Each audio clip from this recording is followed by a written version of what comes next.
Welcome to the Slop Farm. Enjoy the video.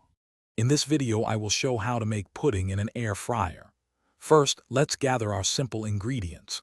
You'll need about 2 cups of milk, 1/2 cup of sugar, 2 tablespoons of cornstarch, and your favorite flavorings like vanilla extract. Next, choose a heat-safe dish, such as a ceramic ramekin or glass bowl that fits comfortably in your air fryer. Finally, whisk all these ingredients together in a separate bowl until there are absolutely no lumps. This ensures a perfectly smooth pudding. Now let's get cooking. Carefully pour your well-whisked pudding mixture into the heat-safe dish you've chosen. Gently place this dish into your air fryer basket, making sure it's stable. Close the air fryer and set the temperature to 300 degrees Fahrenheit. We'll cook it for a total of 15 minutes. Remember, it's crucial to open the air fryer and stir the pudding thoroughly every 5 minutes. This prevents any skin from forming and ensures a wonderfully creamy texture throughout. How do you know your pudding is perfectly done?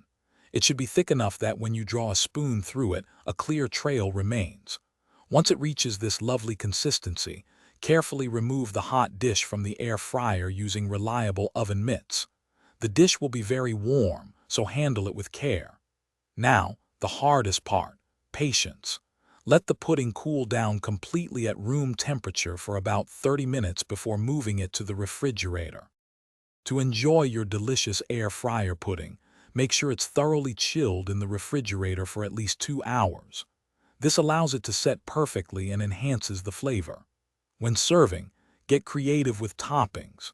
Fresh berries, a dollop of whipped cream, or a sprinkle of chocolate shavings are all fantastic choices.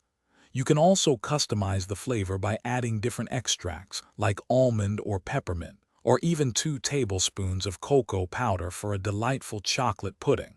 Enjoy your easy homemade treat. Thanks for watching. Consider subscribing if we helped you today.